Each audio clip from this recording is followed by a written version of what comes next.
for those of you who have attended the Boomer Expo, you know Jerry Mann. He's that gorgeous guy in the back with his partner who plays the flute, but he's the singer, and he actually is the person on the keyboard. So he plays songs. I think he knows every song in the world, but my favorite songs, because that's what my husband loves, big band songs. Tell me something, will you please, Jerry?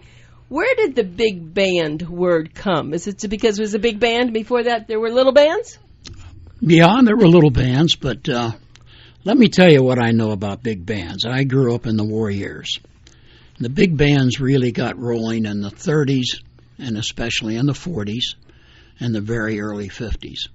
Now, when I was a little boy, I grew up in Dayton, Ohio. I was born and raised there. And when World War II broke out, I was 7 years old. But I listened to the big bands back then. And when I was 9 years old, I would get on a streetcar and I would go from my house down to downtown Dayton, as we called it, at Lowe's Theater. And at Lowe's Theater, every Saturday was a big, famous band. I saw Tommy Dorsey, Jimmy Dorsey, Harry James, Bob Crosby and the Bobcats. I was 9 years old, and I was mesmerized. And on the way down, before I got to Lowe's, I'd always stop. I don't know if bring back memories. Remember the Peanut Man? Oh, yeah. And I would stop. A little bag of peanuts. I got a little bag of chocolate peanuts. My mom gave me a quarter, and that took care of the streetcar and the bag of chocolate peanuts. But anyway, I would sit there for about an hour and a half and listen to all the big band music. And it was absolutely fabulous to me, and I've never forgotten it. And it's without a doubt my favorite kind of music. Well, it's really my favorite kind of music, too, the Glenn Miller and all the... It just makes sense. It just has the beauty of sounds and harmony. And it's not that I don't like... I love some of the new music, not a lot of it, but some, like Lady Gaga. We were talking about that. Of course, Barbra Streisand. It's not big band. But let's go back to the big band. So what really did this consist of? Guys that took lessons and they played? How good were they? They were absolutely excellent. They could read music. And if you can read music, that means you probably studied music at a conservatory. Some played by ear, but most of them were really professional musicians. And the big bands really consisted of normally 17 pieces to maybe 24, 26 pieces. That was considered a big band. And today, you don't see too many big bands, mainly because of the cost. And that's a good segue for us to go and talk about what you do. So let's talk about what you just said. Sure, big bands, the bands that accompanied Frank Sinatra. That was big, expensive stuff, and the music was beautiful. But even before that, when did violins and strings come into the... one was all brass, and then what happened? Well, it all depended on the big band, the gentleman that would start the big band. Like Tommy Dorsey, he was very, very big in the trombone. He had what they called a sweet trombone. And Frank Sinatra used to say, he actually taught me how to breathe. And Frank would always say that, and I learned it from Tommy Dorsey, because Tommy had that sweet, and his theme song was in a sentimental mood, I believe. And it was just one of the great things that happened in big bands. But as far as the violins or the cellos or things like that, that normally was with the symphony orchestras. But some bands would incorporate that. Okay, so now we know that there are groups, but it's expensive for them to travel all around. And I think I just have to throw this in. After I got divorced, before I met Bill, I was kind of running around a lot, and I was dating a trumpet player who actually was a professor at the University of Miami, taught trumpet, and he was also in a pickup band. So you didn't know a lot of this about me. And so he was a pickup. He did a lot of. He was with Jackie Gleason. He was a pickup player. Mm-hmm. And then Seals and Crofts asked him to go, and guess what? He took me with him. and I went to 4 major cities on their, they had their own plane. And so I was like a groupie a little bit there. Yeah, but you Seals were. and Crofts they were great. They had a big band, a big group. Yep. You remember Seals and Crofts? Oh, absolutely. Diamond Girl. Well, you're talking about the 70s then, Right, right. Oh, yeah. That was, and they were great, and they still are great. Yeah. And they're getting old, though, like all of us. But unfortunately, the big bands are no longer popular, mainly because of the cost. If you're looking at hiring a big band, you may be looking at maybe $50,000 for a big band night, something like that. Really? And that's not unusual.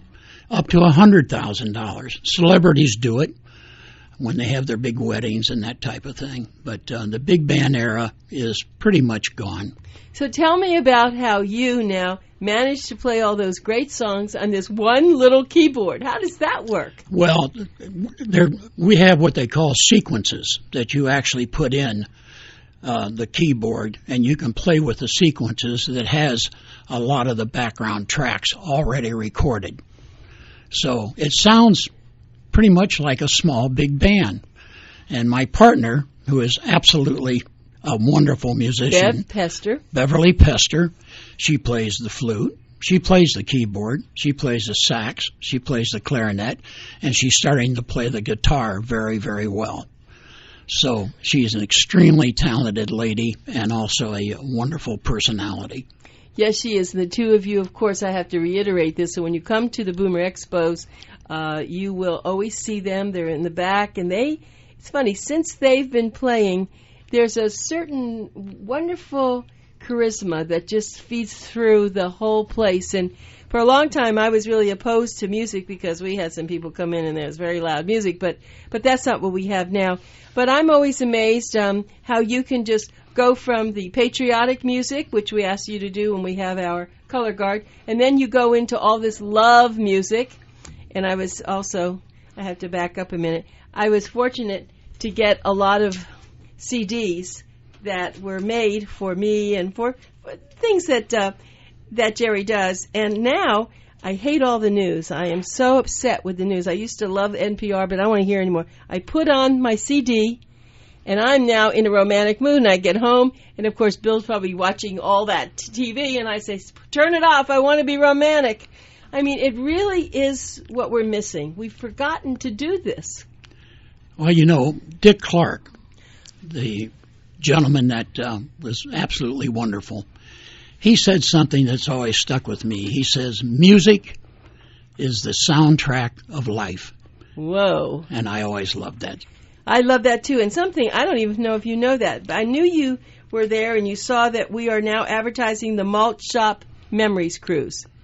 And all those people. I know every one of them. Okay. Well, we were very fortunate. I did an interview with the Gator from Jerry Blavitt, the Geeter, and we had a lot of fun. And so he and the executive director, they have invited Bill and me on that cruise. Oh, wonderful. So we're going on that cruise. Can you believe that? Well, the old, that's great. That is really great. I had to tell you that. They do a lot of doo-wop, and that's another thing that happened. After the big bands, then we got rock and roll. Bill Haley, he introduced the first rock and roll song, Rock Around the Clock. And then Elvis. And then we did all the doo-wop songs, all the Duprees, and really great music all through the years. And then the wonderful crooners, Frank Sinatra and Bing Crosby was really the first big crooner. And Vic Damone and Jerry Vale, and I could go on and on. But Frank Sinatra still is the star of all. And it's interesting. I don't even think he had voice lessons, did he? Did he have voice lessons? No. I think, I'm sure you know a lot, but in my opinion, it's the way that you were saying, the way that he what do you call it? His style. The style, but it was every word and the way he's paused. Even now, his music, I don't think anybody has the music that Frank Sinatra. Am I wrong? No, you're not wrong. He also had one wonderful thing. He had great arrangements. And that really makes a song if you got a good arranger, and he had the best. Yeah. So that was really very important, and I know I love his music. But getting just back to what you do, but now you sing too. Now, how do you remember? Do you have sheet music, or do you remember the words? Well, you like you would anything else, you memorize the lyrics, and it may take 5, 6, 7 times to remember. Then you got to remember the arrangement, the melody, the key, and but it's all comes pretty natural. And I've always said, and I said to you one time, voice lessons are fine, but God gives you the voice. And God gave me a decent voice. I don't have a great voice. I can sing a song okay. And that's about it. Well, I'm just telling you so many things. I've never really had breakfast or lunch with you to tell you these things, so I guess I'm going to do it on the radio.